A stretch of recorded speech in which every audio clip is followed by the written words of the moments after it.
morning! Welcome to Mariel Lesson Channel. So today's video ay lahat po kami dito busy dahil ipapaayos na po namin ang bungsod namin. Yes, tatanggalin na po lahat ng net para po mapatahi. Nandito na po yung mga kahoy na gagamitin po sa bungsod. Binili lang namin to sa kanila at diretso na po deliver dito sa bungsod. Mga boys na po ito na trabaho. Ako dito, kapitan lang. Guys, ganito. Ito yung first step. Yan.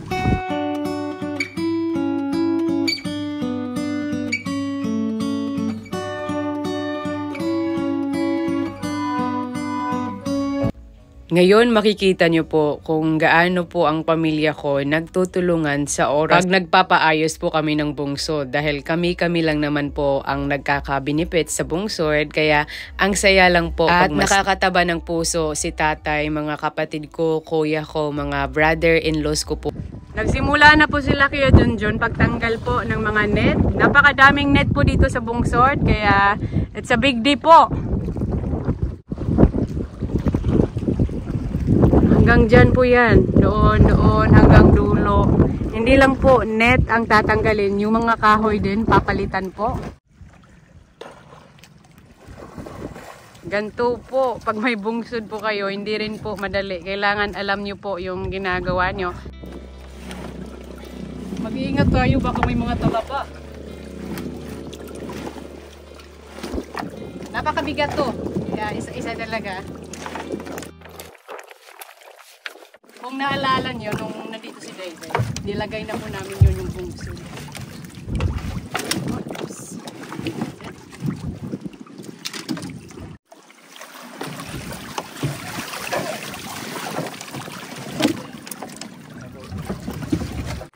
Ang bigat nito! Puno kasi ng lapok. Kaya ito nagpapabigat. Kailangan siyang malinis na din kasi makikita nyo, puro na putik.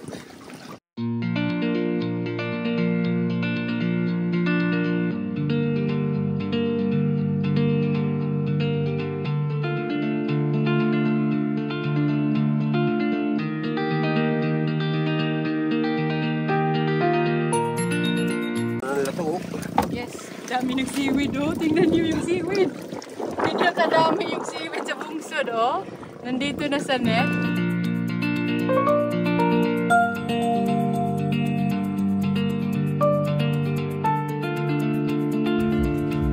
Bawat talaga sa amin ay may kanya-kanya kaming roles. We help each other para mas madali po. Kami po dito sa bangka ay tagakuha po kami ng net. At may 5 tao po sa dagat. Sila ang kumukuha ng net mismo doon sa bungsod. Hindi po madali guys yung ginagawa nila. But I really appreciate how my family is really good to me. Yung nangingibabaw po talaga ang magpamilya na dapat tayo ay tayo-tayo lang din po ang magtutulungan.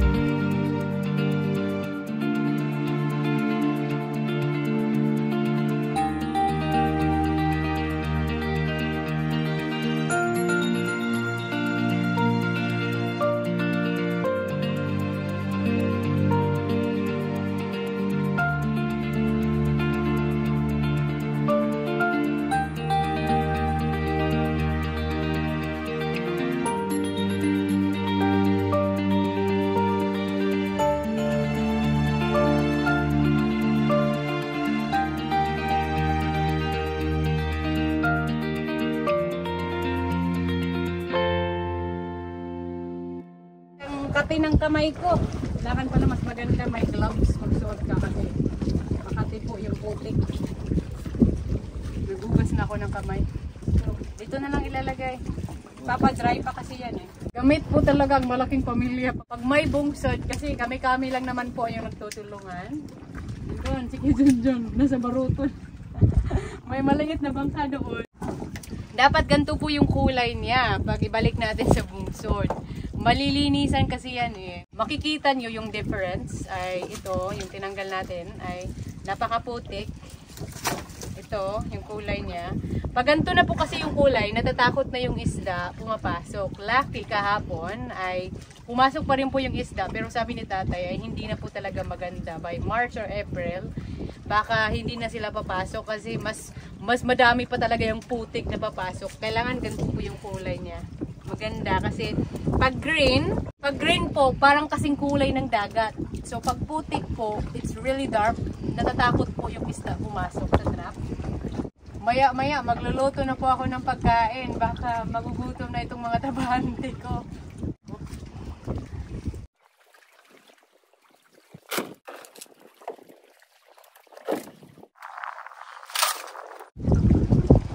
Medyo cloudy ang weather ngayon. Parang uulan ata dahil season po talaga ngayon. Rainy season po talaga sa Siargao. Around February to March, April. Magluto po muna tayo ng saging sa mga trabahante natin. Baka magutom na po yun. Napakabigat pa naman ng net. Mag-barbecue po tayo dito po sa gitna ng dagat. Maraming pumupunta sa amin, nagbabarter ng mga saging kamote. And tumatanggap po talaga kami yan kasi maraming isda. And masarap po talaga yung mga kamuting kahoy dito sa dagat. Snack muna dahil mamaya magluluto din po ako ng lunch. Baliktarin natin para hindi mapaeg. Oh, that's perfect. Ito po talaga yung napakasarap na snack sa hapon. Habang ako'y gumagawa ng snack, yung mga kapatid ko at mga brother-in-laws ko po ay continue pa rin po sa trabaho sa pagkukuha po ng mga net. At maya-maya, kailangan ko pong sabihin, mag-stop muna sila, kain po muna.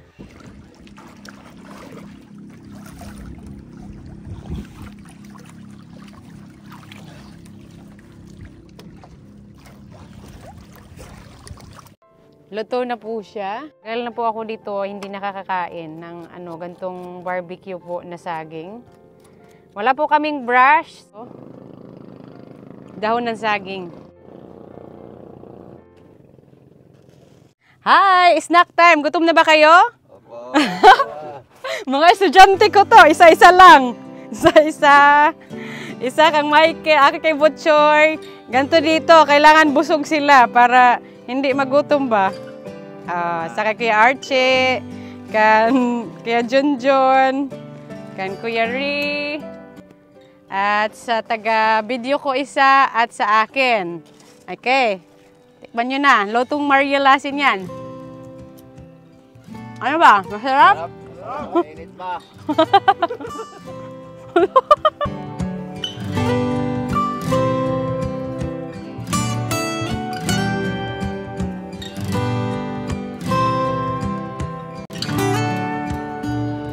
Nako, si Ulan ay nandito na talaga. Magluto pa naman ako ng barbecue baboy. Kaya hopefully aalis lang si Ulan at yung mga kapatid ko. Pinestop ko na sila. Baka rin po magkasakit sila dahil basang-basa po sila. Meron po tayo ditong saang. Tingnan nyo yung saang. Oh, buhay na buhay. Dahil habang kinukuha nila yung mga baklad, ay nangunguha din si Kuya Junjun ng saang. To, buhay to. Nagtatago na siya. And magpaksiw po tayo. Masarap po talaga yung danggit pagpaksiw. Kuha po nila ito habang nagtatrabaho sila doon. Preskong presko pero hindi ko talaga alam paano nakaabot ang langaw dito. Ganyan po talaga ang itsura pag presko po yung isda. Pinanaya ni Kuya Junjun. Hi! Loto na tayo. Nagutom ka na, Kuya Junjun? Nagutom na. Sobrang nakakapagod yung. Kaya loto po talaga tayo dahil napaka-hardworking po nila.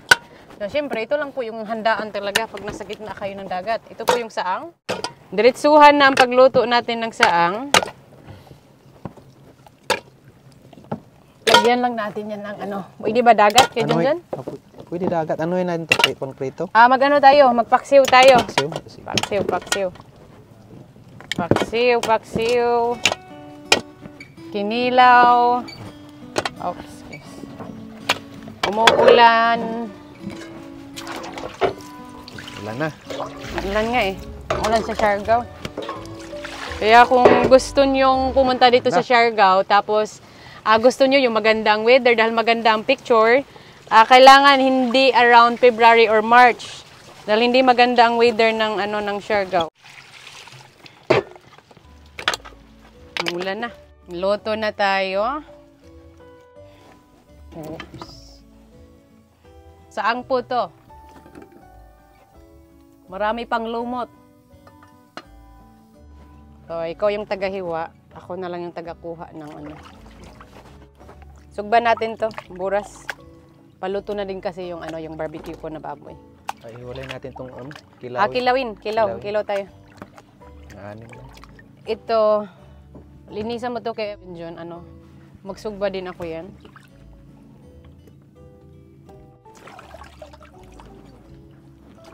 Nilalamig na po sila kanina. Sabi ko, tama na yan, bukas na naman. May bukas pa naman eh. Dito po sa amin, hindi po uso kuna ng hasang. Siyempre ako, mas prefer ko po yung kukunin talaga ang hasang. Kaya Junjun, bakit hindi nyo tinatanggal pag nagluluto kayo dito ng danggit? Yung hasang, mas masarap ba? Masarap kasi ang hasang eh. Kinakain mo? Kinakain. Ako hindi ko kinakain. Mas gusto ko talaga yung as in, malinis talaga siya. Pero kung ako lang po, pero pag nandito ako sa Siargao, kung anong meron, kinakain ko. Hindi ko as in pinapa-specific na kailangan ganyan. Kakain na lang din ako kung ano yung kinakain nila, kung ano yung prepare po nila. Ay, mataba yung ano kay Junjun, yung danggit, oh. Mataba, oh. Yan, oh, yung pots, impilya. Mataba siya. Masarap yan, eh. Masarap to, ginagawang tinama. Yung parang ginamos, di ba? Masarap yan. Pero kailangan mo talaga linisan talaga na maigi yung tinay. Otherwise, mapait.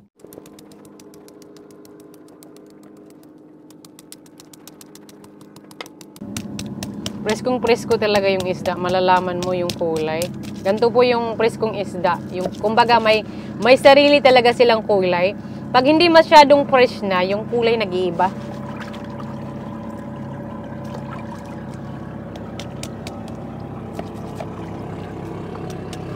May bangka. Ano pa yung? Ang bilis. Ang bilis ng bangka. Oh. Yung mga maliliit dito na bangka, mabilis po sila. Pag hindi presko, tinatanggalan ng hasang. Pag hindi presko. Ito presko to eh. Pag presko lang, siyempre, ang iba na yung lasa pag hindi presko. So kami, dahil sanay po kami sa mga preskong isda, okay lang kinakain yung hasang. Pag hindi presko, mabaho na din siya, no? Magbaho na.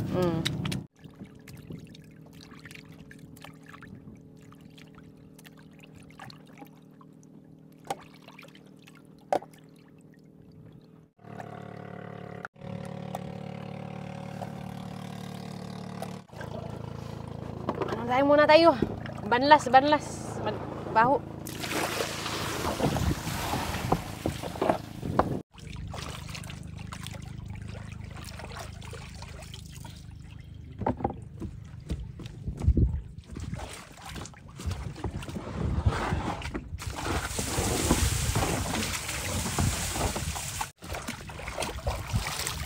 Kailangan talaga may bombay sa akin and ahos.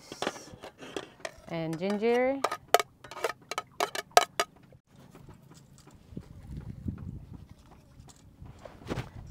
Lagay po tayo ng liso na paminta. Sa coconut po to. Yung langaw, aywan ko bakit nandito sila.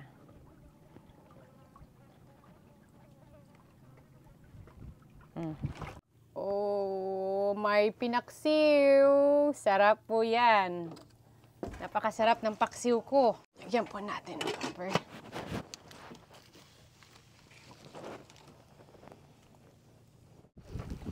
Nandito na talaga ako nagluto ng barbecue ng baboy. Paluto na din po siya. Ang daming putahe talaga pag nandito sa bungsod. Si Kebutchoy pala. Ano ba yung ginagawa mo kay Butchoy? Daing or kinilaw? Kinilaw. Kinilaw. Kinilaw na danggit. This is perfect. Hindi po siya patong. It's not burn. And for sure, luto na po ito siya. Kaya lagay na po natin dito. Wow. Next natin, sinugba.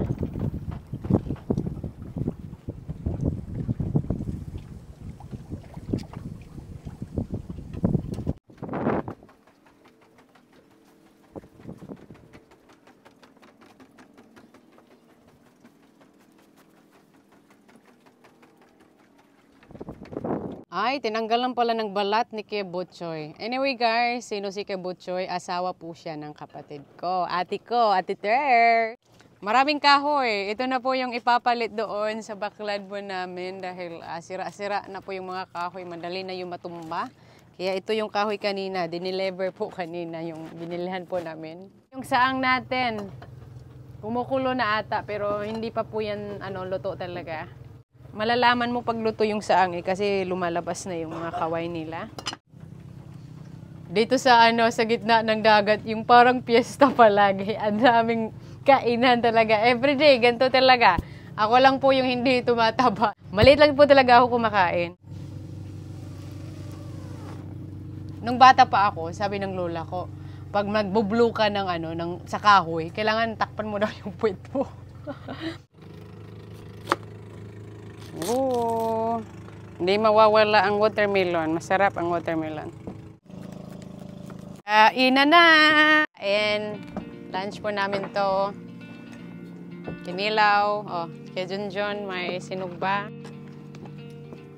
Tatay, merong alimasag. Dito na lang yan, tay. Alimasag po to. Wow, grabe! Tingnan niyo po yung saang namin. Tingnan niyo po yung saang namin. Napakaganda tingnan.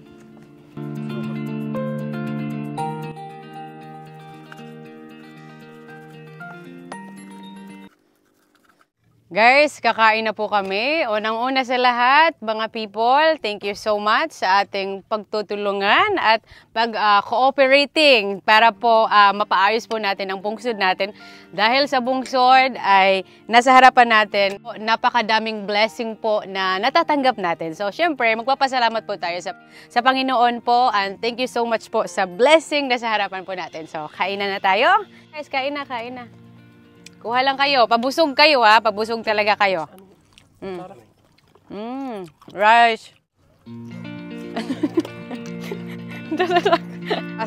As in, lumabas na talaga siya, oh. Madali lang kunin at kainin.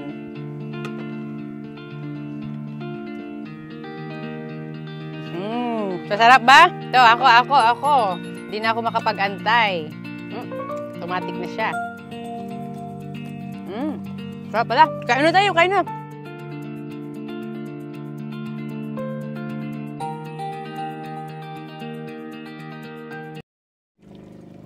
Sarap ng kinilaw ni Kuya Butchoy. Pag pumunta kayo dito sa Siargao, hanapin nyo lang to. Kasi expert yan sa kinilaw. Yung pinaksiw. Pinaksiw po. Masarap yung pinaksiw ko. Kunin natin yung sabaw kasi masarap yung sabaw. Tikman agad natin. Sarap ng kainan na ganito.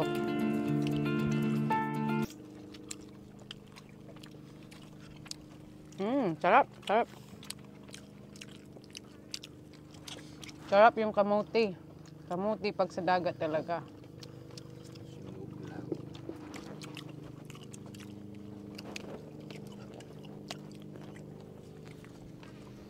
Ito yung mas madali kainin pag yung saang. Masarap pag magluto ka ng saang, ang ilagay mo dagat. Kasi ganito yung nangyayari. As in, lumabas na siya.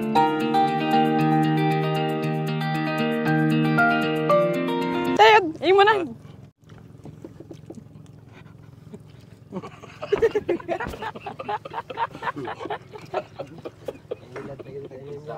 Bali man yun siya. Ito na po yung natapos nila kahapon. Magdamag po talaga. Marami na pong natanggal na net or baklad. Siyempre, coffee po muna tayo dahil still cloudy po. Ayan, parang uulan na naman po. Lucky po ay patapos na sila. Ayan. Yan na ata yung panglas nila na baklad. Napakarami po ito. Mukhang hindi masyado marami. Pero pag trabahuin po ito ay napakahirap gawin. And patapos na ata. Yan na po ba ang panglas nyo? Sige. Pasok na dito. Kasi mag-coffee na kayo. Malamig. Malamig talaga ngayon. Kailangan mag-coffee. Last na po to. Kasi kanina pa sila umaga. Maaga pa lang yung trabaho nila para madali matapos. Hanggang sa dulo po yung bungsod namin. Lahat ng net ay natanggal na. Ito na yung pang-last nila. Wala na po yung mga net. Mga kahoy na lang po yung natira.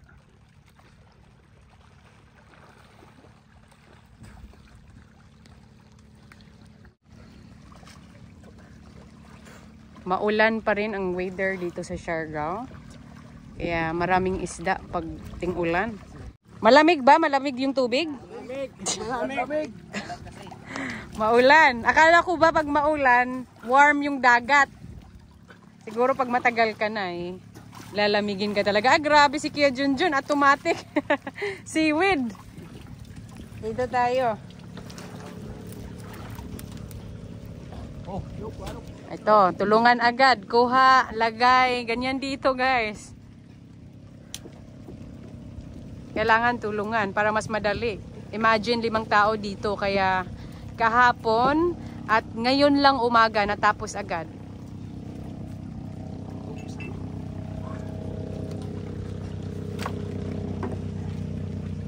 Meron pa ata dito. Yung iba nilagay na lang dito dahil nagmamadali na sila matapos agad. Kasi the more na mas madali matapos itong baklad na ipatahi ay mas madali namin maibalik doon. May bungsod ulit kami pag matapos ito. Maybe within a week matapos siya agad. Depende kung marami kaming makuha na magtrabaho nito.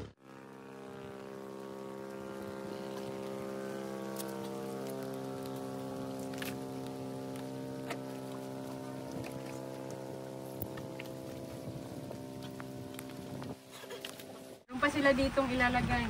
Inulog kasi nila. Maulan pa naman. Pusin na lang po nila. Da-dive na naman po sila.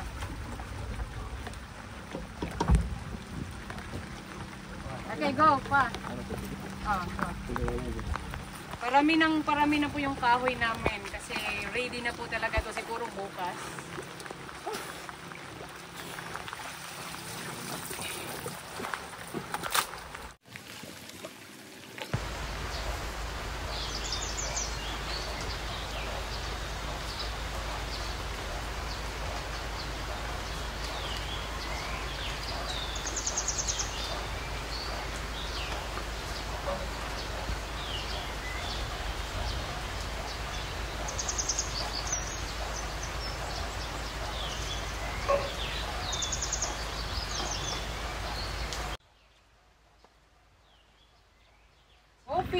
Coffee po tayo. Salamat. Welcome. Mainit. Nilagay ko na lang sa kaldero. Kay Archie. Kuya John. Kuya Butchoy. And Kuya Rick. Salamat din sa inyo dahil natapos na pagtanggal sa mga baklad. Hopefully in the next few days matapos siya agad. At may balik po agad para more isda.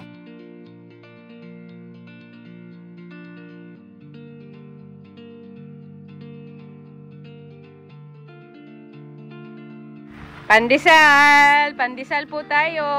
Siyempre, kahit nasa gitna ng dagat, may pandesal. Kaya John, pandesal. Maulan. Hindi nagkasya sa ilalim, kaya dito na lang po sila nag-coffee.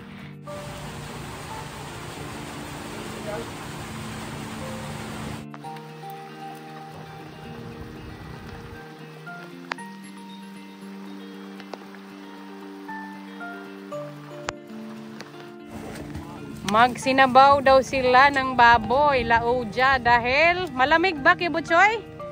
Tignaw in Siargao is malamig. Kaya perfect na perfect daw. Sinabaw ang request po nila. Ipapakita ko po sa inyo dahil natapos na po nila kunin yung mga net.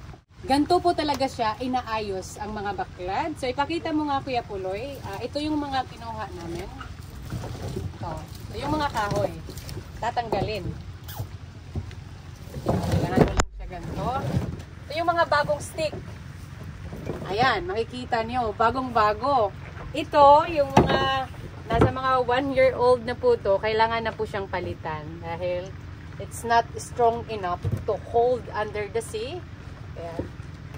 Tatahiin po to siya. So ano to? Tatanggalin ng mga kahoy? Ay, ito. Ipasok muna. Pagtangitang sunod ikibalik para timan. Sige, ipapakita mo kaya po, Lord. Nagpapasahod talaga kami, and also, kailangan lang talaga yung marunong po kayo tumahi or gumawa ng ganito. Hindi kasi lahat marunong. Ayan guys, ipapasok yan para palitan po yung mga old na kahoy, mga lumang kahoy.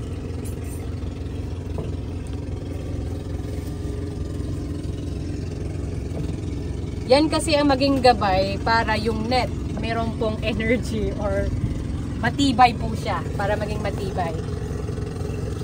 Okay, push ko dyan.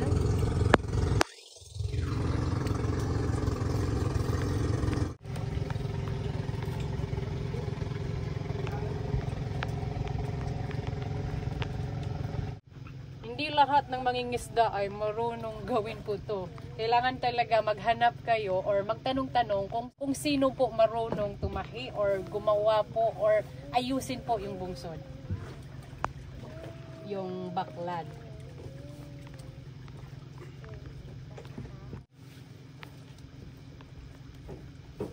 Kailangan talaga dapat pala may siya, may gap-gap. Kailangan alam mo talaga yung ginagawa mo. Hindi lang pwede, pasok ka lang ng pagkapasok sa kahoy. Parang binibilang siya. Ay, ganun pala. From the start at the end, palitan talaga ang mga lumang kahoy. Ito yung mga luma. Mga luma, oh. Kinakain siya sa dagat. Ganyan po siya. Ito. Another one. Same direction lang pala sila. Ako wala talaga akong kaalam-alam. Tuwing po inaayos namin yung bungsod namin. Kasi may binabayaran lang po kami. Kahit nga si tatay, hindi siya marunong gawin ito. Dahil mahirap siyang gawin. It takes days and days and days or weeks. Depende po kung ilang tao po ang magtatahi. Mahaba po kasi itong baklad. Napakahaba po yan. Normally, hindi po namin ito ginagawa mismo dito sa bungsod. Doon po sa isla, as in sa land po talaga, kasi ma-open wide mo talaga. Pero ngayon, pinakita lang po namin sa inyo kung paano po talaga ang proseso sa pag-ayos po ng baklad. Ganyan lang po siya, palit-palit ng kahoy, kahit na ito. Ang galing. This is very interesting kung paano pong tatayin.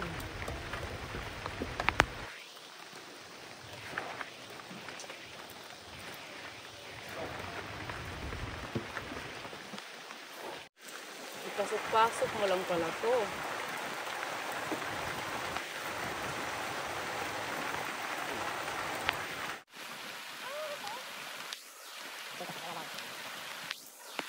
Ganto pala talaga siya magtahi. So, kaya puloy, normally, how long it take na matapos mo ito pagtahi? Ang tawag po nito ay banata. Makukuha mo ba within 10 minutes or 15 minutes? Mga 20, ganun pala siya. Depende rin kasi pag may mga butas, kailangan mong tahiin. Yan ang nakakapagtagal. Pero pag walang mga butas, like yung nangyari before, yung may nagbutas po sa bungsod namin, hindi na yun kaya, sobrang laki. Pag maliit lang, makaya-kaya lang siya, tapak-tapak lang. So, ganyan po siya magtahi. Within a day, banata ang matahi mo, Kuya Puloy. Sa isang araw, mga 6. Kasi mahaba to. Mukhang maliit lang siyang tingnan. Gaano to siya kahaba kay Junjun? Mga 3 meters? 2 meters ba? Ang isang banata? By meters? 6 na meters. 6. Napakahaba pala to. Isang ganito, ang tawag po nito, banata. 6 po to na meters na kailangan mong tahiin. Sabi ni Kepuloy, mga 6 yung matahin niya. Kaya pala matagal. So dito ka sa kabila na naman. Pag walang butas, madali lang siya. So depende lang. Kasi minsan, may mga butas din talaga eh. Minsan yung nagbubutas, mga crabs or isda na gusto talagang lumabas. Hindi ko talaga alam kung paano tahiin. Tingnan na lang natin.